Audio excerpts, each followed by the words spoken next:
បងអ៊ីហ៊ានហើយនឹងសង្សារថ្មីស្វីតសាហាវនេះថៃបងពៅក៏ស្វីតដែរខ្ញុំហើយបងយូក៏ស្វីតដែរបងប្អូនគូមួយណាដែលស្វីតជាងគេជួយខមមិនម្នាក់មួយខ្ញុំថាដូចចាញ់គូបងពៅនេះនិយាយរួមទៅស្វីតមិនធម្មតាទេបងប្អូនគូបងអ៊ីហ៊ានក៏មិនណយដែរចានិយាយរួមទៅស្វីតម្យ៉ាងម្នាក់មានតែគូខ្ញុំទេអត់ចេះស្វីតចេះអីដូចគេសោះបងប្អូនទាំងអស់គ្នាហើយសំខាន់នេះមើលនេះថៃបងពៅអូរំសบายសាហាវបើខ្ញុំវិញមានឃើញស្វីតអីបន្តិចហ្មងបងប្អូនឥឡូវមករួមលេងជាមួយនឹងសង្សារបងអ៊ីហ៊ាននិយាយរួមទៅសบายញាក់សាច់តែម្ដងបងប្អូនជាមួយនឹងកម្មវិធីរបស់ណែតបងប្អូនអើយសบาย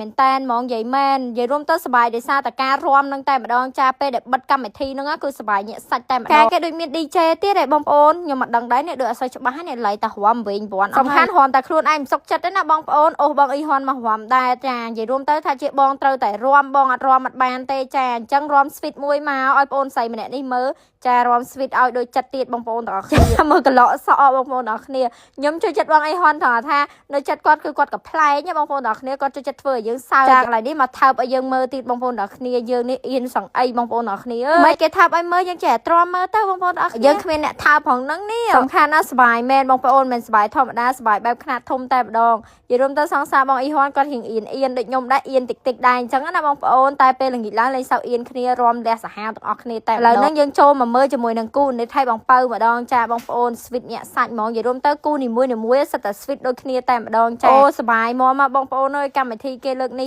ស្វីតចាំបាច់លួចវៃក្បាលថែមធ្វើអីបងកាត់ចោលវិញអញ្ចឹងគូណត់មានឃើញកន្លែងណាស្វីតទេស្វីតវៃក្បាលបងប្អូនតែចេះនិយាយលេងណាគេវៃក្បាលបែបតិចអីចឹងគួរឲ្យស្រឡាញ់អីប្រាក់ចឹងមីអូចាបងពៅលះដែរហ្នឹងចង់និយាយចឹងចាកន្លែងនេះកុំឲ្យចាញ់ចិត្តយកមកគូដែរចានិយាយរួមទៅមកគូដែរនិយាយរួមទៅម្នាក់មកគូទាំងអស់គ្នាតែម្ដងចាបន្ទាប់មកខ្ញុំដែរបដានិយាយរួមទៅ outfit ខ្ញុំមានអារម្មណ៍ថាញ៉ៃខ្លាំងបងប្អូនជាមួយនឹងសក់ក្បាលគឺអាក្រក់មើលមែនតែនហ្មងចង់និយាយចឹងពេលដំបូងបើក្បាលដំបូងមើលមកខ្លួនឯងអូយនឹងស្អាតដូចទេពអក្សរចឹងនិយាយមែនប៉ុន្តែចុងកម្មវិធីចិត្តបិទកម្មវិធីចាកុំមើលមុខបងប្អូនទាំងអស់គ្នាហើយកុំមើលសក់ចាអូយឃើញខ្លួនឯងហើយចង់ខ្លាចហ្មងចង់និយាយចឹង